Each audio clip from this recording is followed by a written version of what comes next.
Herbert? O quê? Como? Na? Herbert? Não. Não.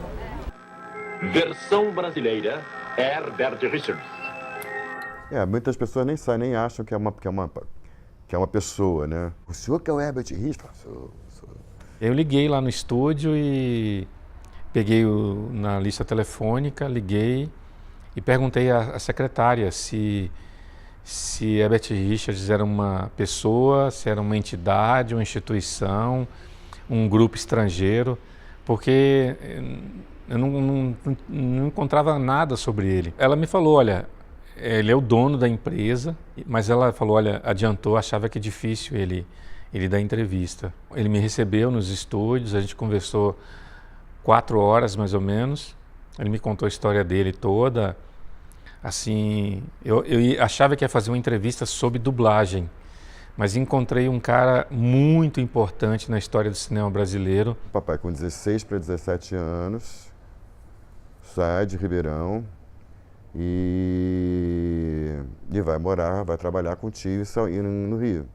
Alexandre Wolffs, que era um documentarista famoso na época, e cria interesse pelo cinema. E ele foi trabalhar em laboratório, então ele aprendeu o que era uma revelação do filme, o que era a luz, o que era a densidade. E aí ele aprendeu a fotografar a partir do trabalho de laboratorista. Com o tio ele começa a estabelecer algumas mudanças na forma como o tio fazia o cinejornal. Ele foi ganhando responsabilidades e o salário não foi acompanhando a responsabilidade, ainda mais porque era parente. Todo mundo que trabalhou aqui com família sabe disso, não é uma vantagem, é uma desvantagem. Ele foi porque ele queria mais, e se o tio não dava mais, ele foi buscar quem desse. Até que ele monta o seu próprio cinejornal, aí ele começa a perceber que aquilo tem problemas, que as pessoas, aquelas notícias ficavam muito velhas rapidamente. E seu Herbert, ele foi um desbravador nisso aí. Ele conseguiu levar o cinejornal dele a quase 4.000 salas, num tempo menor. E essa coisa do jornal foi crescendo, e ele conseguiu montar uma distribuição para o jornal, que acho que foi esse o pulo do gato, né? Que ele conseguia distribuir o jornal no Brasil inteiro. Era o ponto fraco da Atlântida, embora a Atlântida tivesse os cinemas. E o papai dizia exatamente, como ela era dona do cinema no Brasil inteiro, ela não precisava montar uma boa estrutura de distribuição. Só que você precisa montar uma boa estrutura de distribuição, e ele montou. Nessa estrutura que ele monta de distribuição dos cinejornais, ele acaba criando uma estrutura também para distribuir os filmes dele. Isso estimula ele a virar produtor de filmes. A partir do começo da década de 50, quando ele passa a fazer filmes de chanchada, digamos assim, filmes de humor, ele já sai na frente em relação à concorrência, porque ele tem aquele esquema de distribuição de filmes. Aí foi fazer o primeiro longa-metragem, que é o Sai de Baixo. Que gosta de bicho que seja inteligente. Eu, sargento. Eu falei inteligente. Foi um sucesso muito grande. Foi um sucesso muito maior do que nós esperávamos. Aí fez outro. E era tudo, eram filmes populares, mas eram muito bem feitos. Papai sempre teve um olho para a qualidade, ele sempre acreditou que qualidade vende. Ele tinha um feeling bom de mercado. Ixi, teve ano que a Herbert Richards fazia 8 longa-metragens por ano. Um ano ruim, fazia 4. Ele acabaria fazendo 78 longas, alguns dos maiores filmes da história do cinema. Lançou nomes como Jô Soares, Ronald Golias, Anquito. O primeiro filme que eu fiz com o Herbert Richards foi Metida Bacana. Foi aí, daí foi a série de filmes com o Herbert. E foi o primeiro filme que eu fiz com o Otelo. O senhor está pensando? Estou. Segura o homem. Ô sujeito, tá em cana. Cana, Começou a alugar, Brasil Vita Filmes também, acabou comprando. Eu acho que isso é 57 ou 58. E aí começa a produzir o filme pra caramba, porque aí tinha uma estrutura de produção, e era todo mundo sob contrato. Carpinteiros, eletricistas, roteiristas, editores, artistas. 40% da chanchada é improvisada na hora. Inclusive piadas, né, as piadas, 40% ou 50%. Piadas que surgem, de repente surge e o cara dá uma piada que resolve. Consequentemente, era divertido fazer, né? Claro. Ele sempre estava tentando fazer algo diferente, que tornasse o negócio dele diferente. Ele acolhe o novo cinema brasileiro que está surgindo, o cinema novo.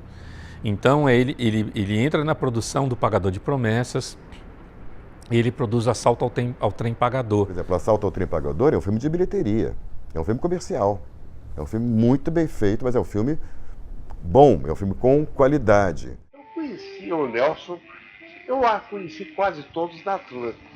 Eu era o diretor de fotografia da Atlântica, e aí, quando me tornei produtor, conhecia todo mundo.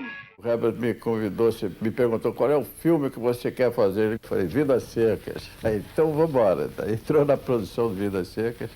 O Nelson tinha já tentado produzir o Vidas Secas, não conseguiu produzir por causa da chuva, fez o Mandacaru, e quando voltou, eu insisti com o Nelson que nós tínhamos que voltar, que eu tinha certeza, gostava muito do filme, e voltamos a refazer. Vidas Secas já não é um filme de bilheteria, mas é um filme de prestígio, é um filme bom. Ele confiava em Nelson, ele gostava do livro, ele sabia que Nelson ia fazer um grande filme, como de fato fez, porque o filme é muito o livro. Você está lendo o livro, você está vendo o filme. Você está vendo o filme, você está lendo o livro. Morreram 3 pessoas, funcionários meus. Olha, gente pulando, rapaz. Pelo que eu lembro, foi um curto-circuito atrás, dentro de uns estúdios de dublagem, perto da tela. Imagino que eram os 3 andares, um andar de estúdio de dublagem, um andar de administração, e tinha um lugar onde era o depósito de filmes. E isso é nitrato. E o incêndio, ele iniciou num desses laboratórios e acabou se pegando fogo no prédio, numa boa parte do prédio, e chegou ao laboratório dele. Porque ele lambeu, foi para cima, teve gente que caiu, foi um desastre, foi um horror. E ele acabou sendo apontado como causador desse incêndio e isso virou caso de polícia, o que chateou muito ele. Eu acabei provando que não era nada disso. Da mesma maneira que ele montou a indústria de cinema, ele montou a indústria de dublagem, que era o que ele acreditava em indústria. O Walt Disney, ele foi colocado como uma pessoa interessante para fazer uma política de boa vizinhança na América Latina. Ele conheceu o Walt Disney quando o Walt Disney veio ao Brasil para fazer 3 Amigos. Aí ele foi um dos cinegrafistas, porque ele falava inglês, que foi acompanhar a comitiva do Disney. E ficaram amigos.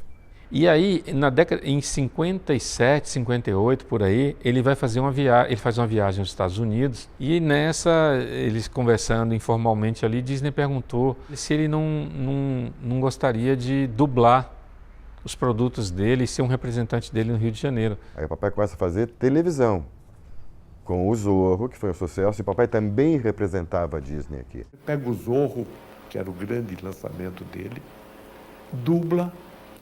E eu gostei da ideia e eu dublei o Zorro. Aí você como começou a versão brasileira Herbert Richards. E eu passei a representar o Disney. E depois da Disney veio a Universal, a Warner. Eu passei a vender os filmes, dublava e vendia os filmes para a televisão. Você com Herbert Richards, Sargento Garcia, você lembra do Zorro? Pois é, Dom Diego, o comandante está me culpando por ele ter caído do cavalo.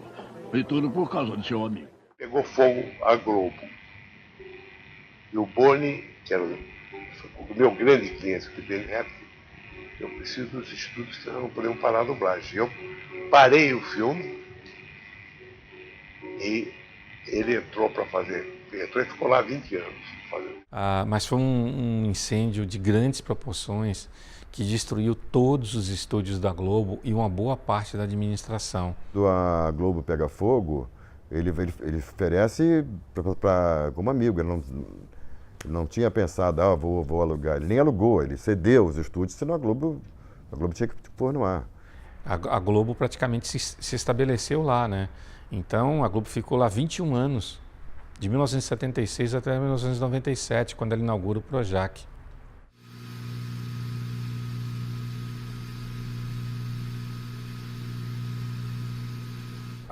Na empresa diziam que ele não estava, que ele estava em casa, depois disseram que ele estava se recuperando de um problema de saúde. Ninguém me falava o que estava acontecendo, quando na verdade ele estava passando por um quadro grave de insuficiência renal, né?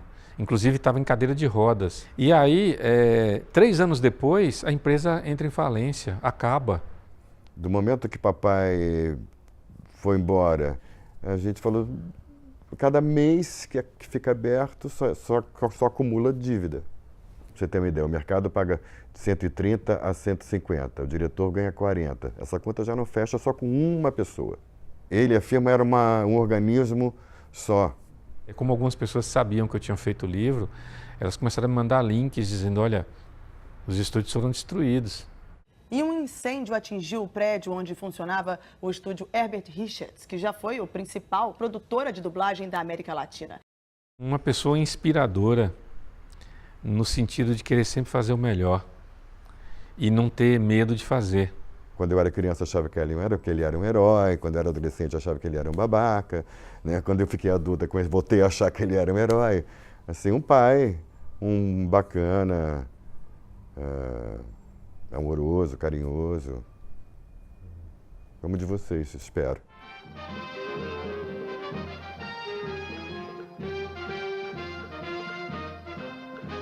No lunique do estrogonofe, ou num foguete de tiro Pierrot, Arlequim e Colombina embarcam pra lua amanhã.